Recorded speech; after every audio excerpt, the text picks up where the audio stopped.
Good morning, one and all. Class 9. Good to have you guys back. And I hope you all are doing well. I'm doing well.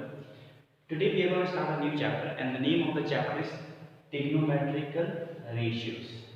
Now, when the very first time you would have heard about this chapter, you might have been scared about this chapter, or people might have told you something, that chapter is very hard. You won't be able to do that chapter. It's gonna be like blow your mind. So many students I have heard of, when they have heard the name of the topic from someone, it's always has been scary for them. But I will tell you that don't be scared of this chapter. Okay, this chapter is gonna go smoothly in your head or in your brains. Okay, you'll be able to understand well. Okay, you just have to go with the flow. That's it. Okay, and go with the basic. If you know the basic, you'll be able to solve any questions on this chapter. Okay, but this topic is just the introduction in class 9, and in class 10 it gets more bigger, and then moving forward it just keeps on getting bigger and bigger. But for class 9 it's just a very small introduction part, and if we are very good with introduction, we'll be able to do very well in the higher classes as well. Okay, so let's start. Okay, trigonometrical ratio. Let's understand what does the name of the topic is trigonometrical ratio or trigonometry. What is the meaning behind this word trigonometry? Okay, so I'll just help you guys to understand the meaning of this chapter or of this topic. Okay, so I have broken down the whole word into three parts: trigonometry. Okay, if you just join them, it's going to become trigonometry. Okay, so let's try understanding this whole topic by breaking down the words. So main thing is I broke them down. What does tri means? Everyone knows tri means what? Three, right? Tri means three, or three I can say. Gone, okay, or gun means sides. Okay, it means sides. Okay, and metron means angles. Even if you guys have search it on Google, you will find out that these are the meanings of tri means three, con means sides, and metron means angles. It generally started from Sanskrit. Okay, the word came from Sanskrit. It originated from Sanskrit. Okay, so the meaning of tri means three, gun means sides, and metron means angles. अपने आप को एक चीज बता दूं, आपने अभी Pythagoras theorem सीखी है। पाइथागोरस थ्योरम क्या कहती है कि वो बस साइड्स के बारे में डील करती है। ओके, और अगर हमने so many chapters we have done in the previous और the smaller classes, but you know very well that कि जो भी हमने चैप्टर किया, अगर हमें साइड ढूंढनी तो we were totally focused on side. अगर हमें एंगल ढूंढना तो x + 30 + 50 = 180 डिग्री, और आपका x की वैल्यू आ जाती है ना। पाइथागोरस थ्योरम में अगर आपका एक साइड 5 है, एक साइड 3 है, तो तीसरा साइड क्या होगा, या हाइपोटेन्यूस क्या होगा, तो आप पाइथागोरस थ्योरम लगा देते थे, right. But in this chapter what we are going to study is the combination of sides and angle, कि साइड्स एंड एंगल कैसे कंबाइन हो रहे हैं। Okay, so definition of trigonometry I have written over here: study of relationship between sides and angle. It's basically trigonometry is a study of relationship between sides and angle. What's the relation between side and angle? So that side and angle का relationship describe करने के लिए ये chapter introduce हुआ था. Okay. This chapter is used in so many different areas. Okay, maybe an aeroplane is flying in the sky. In 10th you'll have a look that अगर एक aeroplane उड़ रहा है ऊपर, and if you know the angle between your eyes and the ground and the aeroplane, if you know this angle, you'll be able to find the height of how high the aeroplane is flying. So it's very interesting chapter. Okay, don't take it heavy on you or don't take it as a burden. So once again, the definition is study of relationship between sides and angles. Okay, now there are some subtopics in this, and the name of the subtopics are sine, cosine, tangent, cotangent, and secant and cosecant. Okay, अब आप बोलोगे sir ये है क्या? ठीक है, आपको इसमें बिल्कुल भी चिंता करने की जरूरत नहीं है। जो साइन है बेसिकली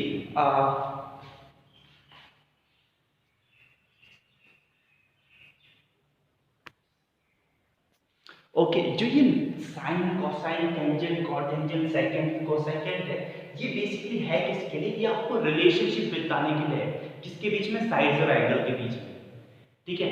तो अभी हम देखेंगे एक ट्रायंगल, ठीक है। Trigonometry is basically based on triangle because triangle number 3 any figure that has 3 sides, that is triangle.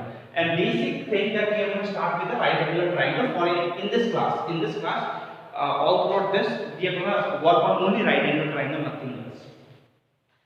So it is right angle at D, okay, and you know what is this line called? This line is called hypotenuse, okay, this is hypotenuse. And if I am talking about this angle, अगर मुझे relationship इस angle का बनाना है, let's say this angle is theta, or let's not work with theta अभी, तो let's say okay, let's introduce theta. Theta is any angle that unknown angle, तो मैं theta ले रहा हूँ, ठीक है, आपको कंफ्यूज होने की जरूरत नहीं। तो अगर मैं इस एंगल के अकॉर्डिंग देख रहा हूँ तो जो इसके ऑपोजिट होगा, इस एंगल के ऑपोजिट, वो होगा height,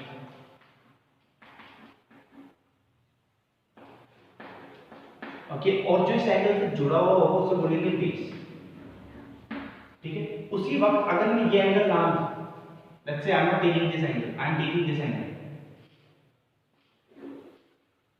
I am focused and I am looking from this angle, so ये क्या होगा मेरे लिए? हाइट, इसके ऑपोजिट वाला HEIGHT हाइट, और जो इसके साथ वाला है उसको बोलेंगे बेस, ठीक है। आई होप आपको पता लग गया होगा, हाइट और बेस चेंज होते रहते हैं। अगर मैं इधर खड़ा होकर देखूं तो मेरे लिए ये हाइट है और ये बेस है, अगर मैं उधर खड़ा होकर देखूं तो मेरे लिए इसके ऑपोजिट वाला हाइट है और ये बेस है, ठीक है। अब साइन की डेफिनेशन क्या होती है? साइन की डेफिनेशन अगर मैं आपको बताऊं कि अगर मैं sine theta, okay, sine theta के अकॉर्डिंग देखूं तो साइन थीटा बेसिकली होता है क्या है? Perpendicular over hypotenuse, perpendicular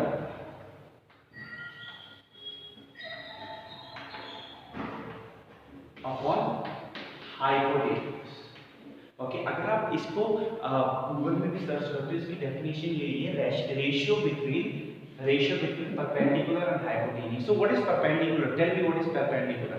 perpendicular या फिर हाइट, ओके। सो मैं इसको परपेंडिकुलर लिख रहा हूं, परपेंडिकुलर भी लिख सकते हैं हाइट को, ठीक है, और हाइट भी लिख सकते हैं, ओके।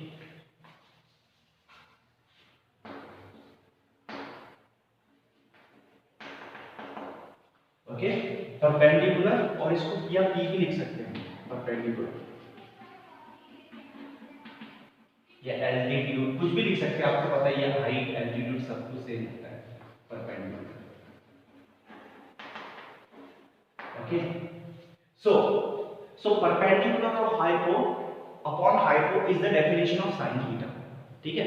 तो मेरी डेफिनेशन मतलब मैं कैसे लिख सकता हूं इसको मैं लिख सकता हूं, परपेंडिकुलर क्या है? BC, perpendicular BC upon hypo क्या है? AC। सो मैं साइन थीटा को कैसे लिख सकता हूं? BC ओवर AC, ठीक है। कोसाइन की वैल्यू क्या होती है? कोसाइन की वैल्यू होती है base over height, okay. Base क्या होगा आपको, क्योंकि थीटा के अकॉर्डिंग हम सब थीटा के, हम किसके नजरिए से देख रहे हैं? ये सारे डेफिनेशन हम किसके अकॉर्डिंग देख रहे हैं? थीटा, ठीक है, वाले एंगल के अकॉर्डिंग देख रहे हैं, ठीक है। और इस चैप्टर का मतलब ही है relationship between angle and sides. So आप एंगल और साइड्स को रिलेट कर रहे हो, कैसे रिलेट कर सकते हैं? टेंजेंट, इसको हैवीली मत लेना, ठीक है, this don't take it heavily because I am gonna teach you very easy way how to figure this out, okay. Okay, तो टेंजेंट क्या होता है? टेंजेंट बेसिकली होता है परपेंडिकुलर अपॉन बेस,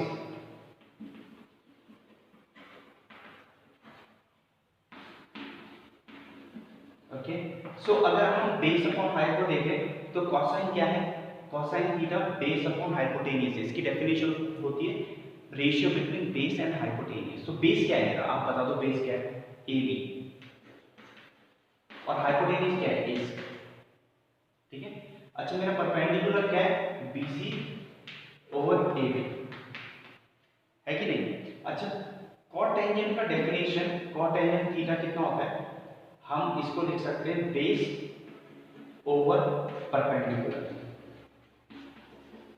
ओके, तो बेस मेरा ए बी है और परपेंडिकुलर अगर हम देखें वो बी सी। ठीक है, सेकंड क्या होता है, अब ध्यान से देखना सेकंड क्या होता है। सेकंड होता है हमारा हाइपोटेनियस ओवर बेस। तो हाइपोटेनियस मेरा क्या है, ए सी ओवर ए। और कॉस सेकंड क्या होता है मेरा, कॉस सेकंड थीटा मेरा होता है hypotenuse over perpendicular. Perpendicular, okay, you can write it down. तो AC ओवर BC। ओके, अब आप सोचोगे सर ये हमारे समझ तो आ रही है, आप लोग यही बोलोगे सर हमें ये समझ नहीं आ रहा, हमें कुछ इजी तरीका बताओ। तो मैं बोलूँगा ठीक है, अब इजी तरीके के पास चलते हैं। ठीक है, आपको बस एक सेंटेंस याद रखना पड़ेगा अपनी जिंदगी में, आपको ये कुछ भी फिर याद करने की जरूरत नहीं है। ठीक है, लेट्स गो अहेड। ओके, आप इसे रट लेना। ठीक है, पाकिस्तान, पहला पहला वर्ड लिखना है, पाकिस्तान भूखा प्यासा। पाकिस्तान भूखा प्यासा, हिंदुस्तान हरा भरा। हिंदुस्तान हरा भरा। This is not a true statement, but this is just to remember. Okay, I'm not saying that I'm making difference between Pakistan. Okay, this is the sentence that I remember in my head. So this is the sentence that I am telling you. ठीक है, तो ऐसे ही लिखना है, पाकिस्तान भूखा प्यासा, फिर उसके नीचे जाना है हिंदुस्तान हरा भरा और इसके नीचे लिख देना है। ठीक है, अब मैं आपको इजी तरीका बताता हूँ। ठीक है, साइन की वैल्यू, सबसे पहला वाला क्या होता है, साइन। साइन क्या है, साइन की वैल्यू होती है परपेंडिकुलर, इसके बीच में लाइन निकालोगे तो क्या होगी वैल्यू, परपेंडिकुलर अपॉन हाइपोटेन्यूज। चलिए यहां देखो, कोसाइन की वैल्यू क्या होती है, बेस अपॉन हाइपोटेन्यूज। चाहिए यहां देखो, टेंजेंट की वैल्यू क्या होती है, परपेंडिकुलर अपॉन बेस। यहां देखो, अब तो खत्म हो गया। आप बोलोगे सर अब तो खत्म हो गया, अब क्या, अब टेंजेंट के बाद क्या, कॉट टेंजेंट। तो कोटेंजेंट को टेंजेंट का उल्टा कर दो, तो मतलब क्या है, बेस अपॉन परपेंडिकुलर। उल्टा करके देखो तो बेस अपॉन परपेंडिकुलर। ठीक है, अगर आप सेकंड के देखोगे तो इस वाले को उल्टा कर दो, कॉस वाले को, और लास्ट वाले को ऐसे फिर उल्टा जाओ ऐसे करके। तो अगर मैं आपसे पूछूं, देखो मैं बेसिक चीज पूछता हूं आपसे। ठीक है, टेंजेंट, टेंजेंट को हम सब इनका शॉर्ट फॉर्म भी बता सकता हूं मैं आपको। इसका सिन है, इसका कॉस है, इसका टेन है, इसका कॉट है, इसका सेक है, इसका कॉसेक है। ये क्यों बता रहा हूं मैं आपको, ताकि आप पूरा पूरा लेटर में लिखते रहो हमेशा। ठीक है, आप छोटे छोटे वर्ड्स में लिख सकते, क्योंकि अगर क्वेश्चन बड़ा है तो अब आप हर बार कोटेंजेंट नहीं लिख सकते। तो ये छोटे छोटे नाम है इसके। ठीक है, साइन, कॉस, टेन, कॉट, सेक, कॉसेक, छोटे नाम कर दिए। ठीक है, अगर मैं बोलूं टेंजेंट थीटा की डेफिनेशन क्या है आपसे पूछूं, तो आपको सीधा थर्ड पॉइंट में जाना है, परपेंडिकुलर अपॉन बेस है उसकी डेफिनेशन। क्या डेफिनेशन है, परपेंडिकुलर अपॉन बेस। ठीक, समझ आया? I hope you guys are understanding. Pakistan भूखा प्यासा, हिंदुस्तान हरा भरा, इस सेंटेंस को याद रखोगे तो आप किसी की भी वैल्यू डाल सकते हो। जैसे कि साइन की वैल्यू क्या है, perpendicular upon hypotenuse. We'll work on this. We'll work on this. Okay, we'll do some questions that will help you to do this. ठीक है, don't worry. Just keep watching the video and be continuous. Also, keep making the notes. If you are making the notes, that's going to be very good. Whatever I'm writing on the board from the starting of the video till the end of the video, please do write it down. Okay, otherwise I'm the one who's writing and I'm the one who's going to understand the notes. So if you want to understand, do write in your notebooks. Okay. Okay, we'll move forward. चलो कुछ interesting देखते हैं। ठीक है, अब मुझे सारे values लिखनी है, जैसे साइन थीटा, आपको थीटा दिख रहा है ना, वहां पे वाले एंगल की बात कर रहा हूँ, कॉस थीटा, ठीक है, tan theta, cot theta, sec theta and cosec theta. ठीक है, इन सब की वैल्यू ढूंढते हैं उसके अकॉर्डिंग, उस ट्राइंगल के अकॉर्डिंग। ठीक है, तो इसमें मैं एंगल का नाम ही चेंज करूंगा, एम एल ओके, और यहाँ पे 90 डिग्री। तो मतलब अगर मैं ये थीटा की बात कर रहा हूँ तो ये परपेंडिकुलर है, ये बेस है और ये हाइपोटेन्यूज है। ठीक है, मैंने स्टेटमेंट क्या बताई थी आपको, पाकिस्तान भूखा प्यासा, हिंदुस्तान हरा भरा, राइट। इसके अकॉर्डिंग चलेंगे। साइन थीटा क्या कहता है, साइन थीटा की वैल्यू क्या है, परपेंडिकुलर अपॉन हाइपोटेन्यूज। ठीक है, और मैं इसको अगर इजी लिखूं, परपेंडिकुलर क्या है वहां पे, अगर उस उधर देखो तो एम एन है, साइड का नाम लिखो, और हाइपोटेन्यूज क्या है, एम एन। देखा आपने, और मैं इसको लिखूं कॉस, तो कॉस की वैल्यू क्या है, base upon hypotenuse, base upon hypotenuse. Base है क्या मेरा, बेस क्या है मेरा, L N upon M N. ठीक है, टेन क्या है मेरा, perpendicular upon base, perpendicular upon base है लिख, तो परपेंडिकुलर क्या है, परपेंडिकुलर है एम एल अपॉन बेस क्या है मेरा, बेस देख लो एल एन। ठीक है, कॉट क्या, कॉट थीटा क्या होता है, तो इसका उल्टा हो जाता है, तो कितना हो जाएगा, बेस अपॉन परपेंडिकुलर, तो बेस क्या है L N upon M L. देखते रहो, सेक क्या है, सेक इधर से उल्टा चल रहे हैं, एच अपॉन भी हो जाएगा, एच ओवर बी, तो एच क्या है आपका, हाइपोटेन्यूज क्या है, एम एन, सॉरी है ज्यादा जगह नहीं, इसको छोटा छोटा लिखना पड़ रहा है, अपॉन बेस, बेस क्या है L N. Same for cosec, cosec क्या है, एच अपॉन बी, तो आपका एच क्या है, अगर आप एच देखिए M N upon perpendicular is M L. ठीक है, so that's how you figure out using this statement for any triangle that is given, for any triangle just remember that आप थीटा का भी ध्यान रखें, अगर थीटा यहाँ पर है तो परपेंडिकुलर ही हो जाएगा, बेस ही हो जाएगा। ठीक है, इसको अभी हम बहुत से क्वेश्चन करेंगे, डोंट वरी, आपको सब कुछ आ जाएगा, आप टेंशन मत लीजिएगा। ठीक है, पर आप एक चीज देख लोगे कि साइन का उल्टा कौन है, साइन का उल्टा देखो कौन है, साइन का उल्टा ये है, ये p अपॉन h है तो ये h अपॉन p है। सेक, कॉस का उल्टा कौन है, सेक। अगर बेस अपॉन हाइपोटेन्यूज है तो हाइपोटेन्यूज अपॉन बेस है। टेन का उल्टा क्या है, cot, perpendicular upon base upon perpendicular. So मैं इससे ये डिनोट करता हूं कि थोड़ा मैं सिंपल कर रहा हूं, साइन थीटा किसके इक्वल हो सकता है, 1 अपॉन कॉसेक थीटा के भी इक्वल हो सकता है, ऐसे रेसिप्रोकल। या फिर ये भी लिख सकता हूं, cosec theta is equals to 1 upon sin theta. क्यों, क्योंकि cosec इधर आ जाएगा तो sin नीचे भी जा सकता है। या फिर मैं इसे ये भी लिख सकता हूं, cosec theta into sin theta equals to 1, ये भी आ सकता है ऐसे। ठीक है, ओके, तो इससे मुझे ये लिख लेना अपनी कॉपी में। ठीक है, और दूसरी चीज है cos थीटा को मैं कैसे लिख सकता हूं, 1 अपॉन sec थीटा भी लिख सकता हूं, और sec थीटा को कैसे लिख सकता हूं, cos 1 अपॉन cos थीटा भी लिख सकता हूं। दूसरा क्या है, tan को कैसे लिख सकता हूं मैं, tan theta is equal to 1 upon cot theta, क्योंकि आपने देखा होगा अगर tan परपेंडिकुलर अपॉन बेस है तो उसका रेसिप्रोकल करोगे बेस अपॉन परपेंडिकुलर, तो tan theta is equal to 1 upon cot theta भी लिख सकते हैं। ठीक है, can you keep this in your mind, if you guys can keep this in mind it's going to be very very good for you. ठीक है, okay, I hope you guys are getting something out of this. We'll move forward in this now.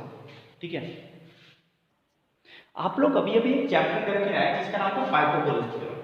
ठीक है, हम Pythagoras theorem से इसको relate करते हैं क्योंकि ये राइट एंगल ट्रायंगल है, ये राइट एंगल ट्रायंगल है। तो मुझे आप पाइथागोरस थ्योरम की वो बता दो, एक इक्वेशन बता दो इसे क्वेश्चन के अकॉर्डिंग। तो आप ऐसे तो लिखोगे mn का whole square equals to ln का होल स्क्वायर प्लस ml का whole square, is it, that's how you are going to write it down. ठीक है, अब मैं क्या कर रहा हूं, आप देखना, मैं पूरी इक्वेशन को किससे डिवाइड कर रहा हूं, dividing the whole equation by mn, dividing whole equation.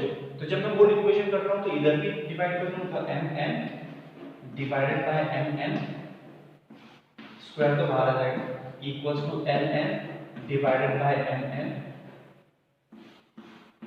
Plus ml divided by mn। तो मैंने पूरी इक्वेशन को किससे डिवाइड कर दिया, mn से। करते हैं ना हम लोग, हमने बहुत से इक्वेशन में क्या है कि मल्टीप्लाई द इक्वेशन बाय 2, तो हम पूरी चीज को मल्टीप्लाई करते थे 2 से। आपने तब देखा होगा जब हम कैंसिल आउट करते हैं, है ना, साइमल्टेनियस लीनियर इक्वेशन में देखा होगा आपने कि multiplying the whole equation by 2 और dividing the whole equation by 2। So वही सेम चीज कर रहा हूं मैं क्या कर रहा हूं, डिवाइडिंग बाय mn। ठीक है, ये आज के लिए नहीं है ये वीडियो, ठीक है, जब तक हमारा पूरा चैप्टर पूरी जाती है ये video please again and again देखते रहना, अपने बेसिक्स क्लियर करने के लिए। जब आप क्वेश्चन करते हो तब भी देख सकते हो, आप अपनी बुक्स में भी पढ़ सकते हो, सेम चीज मिलेगी आपको, ठीक है। ओके, तो अगर मैं इनमें से ये तो कट जाएगा, ये कितना हो गया 1, 1 का स्क्वायर 1 होता है। अच्छा, अब ln अपॉन mn यहाँ ढूंढना जरा कहाँ लिखा है, ln upon mn, ln upon mn दिख रहा है आपको? तो इसकी जगह मैं क्या लिख सकता हूं, इसके जगह इक्वल्स टू ये भी है, तो मैंने क्या लिख दिया यहाँ पे, और बाहर square plus ml upon mn कहाँ दिख रहा है आपको, ml अपॉन mn, तो यहाँ पे क्या है साइन थीटा स्क्वायर।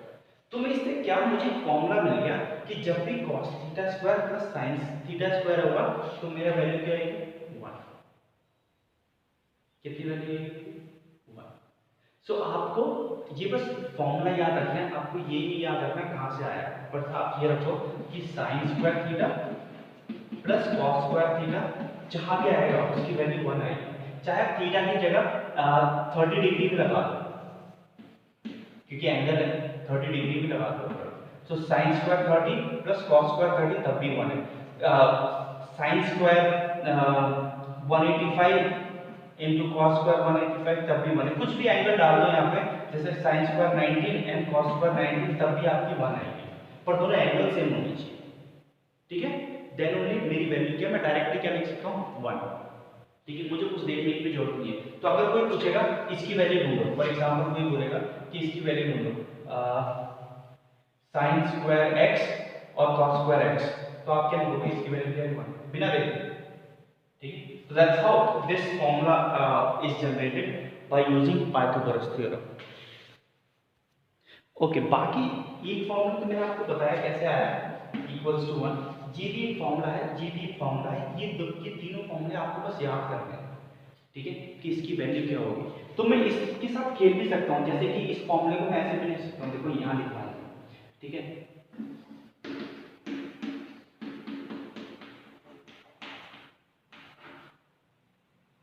तो मैंने क्या किया, cos स्क्वायर थीटा को cos स्क्वायर x को उस तरफ शिफ्ट कर दिया, इसके पास प्लस था और माइनस हो गया, तो मैं इधर उधर ले जाके इसको फॉर्मूले को अपने आप चेंज भी कर सकता हूं, ठीक है। पर ये 3 मेन फॉर्मूले जो आपको याद रखने हैं पूरे 9th और 10th में, और कुछ नहीं, बस ये 3 फॉर्मूले, बाकी आपको वो तो याद ही नहीं रखना कि कैसे आया, मैंने बता दिया। आपको एक स्टेटमेंट याद रखना है, पाकिस्तान भूखा प्यासा हिंदुस्तान हरा भरा, that's how you will remember this, but this 3 formulas you guys have to keep in mind, okay, not for right now, okay। अभी तो आपको बहुत सिंपल है, आपको 10th के लिए भी ये फॉर्मूले याद करने पड़ेंगे, ठीक है।